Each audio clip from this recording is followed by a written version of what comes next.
नमस्कार सभी को। मेरे चैनल में आप सभी का हार्दिक स्वागत है।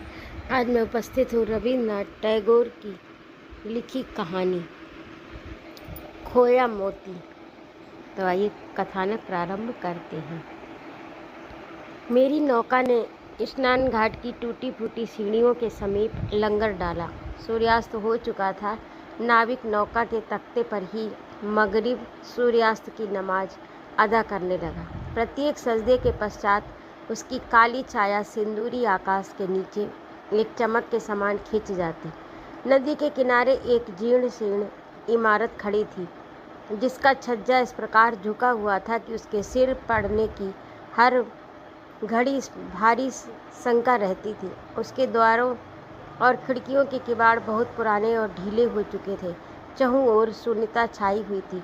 उस शून्य वातावरण में सहसा एक मनुष्य की आवाज़ मेरे कानों में सुनाई पड़ी और मैं कांप उठा।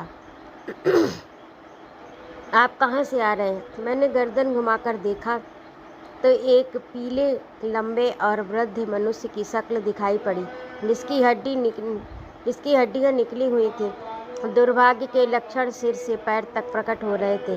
वह मुझसे 2-4 सीढ़ियाँ ऊपर खड़ा था, सिल्क का मैला कोट और उसके नीचे एक मैली सी धोती बांधे हुए। उसका निर्बल शरीर, उतरा हुआ मुख और लड़खड़ाते हुए कदम बता रहे थे कि उस क्षुधा पीड़ित मनुष्य को शुद्ध वायु से अधिक भोजन की आवश्यकता है।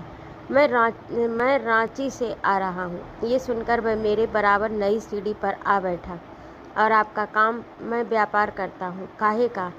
इमारती लकड़ी, रेशम और त्रिफला का। आपका नाम क्या है? एक क्षण सोने के बाद मैंने उसे अपना एक बनावटी नाम बता दिया, किंतु वह अब मुझे एकटक देख रहा था।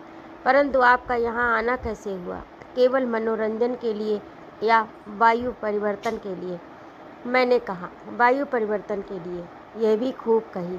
मैं लगभग 6 वर्ष से प्रतिदिन यहाँ की ताज़ी वायु पेट भरकर खा रहा हूँ, और साथ ही 15 ग्रेन कुनैन भी। परंतु अंतर कुछ नहीं हुआ, कोई लाभ नहीं दिखाई देता।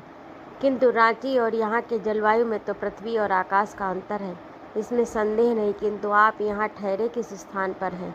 क्या इसी मकान में?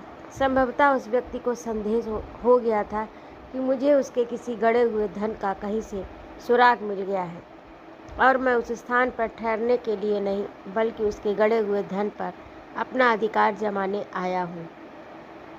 मकान की भलाई बुराई के संबंध में एक शब्द तक कहे बिना उसने अपने उस मकान के स्वामी की 15 साल पूर्व की एक कथा सुना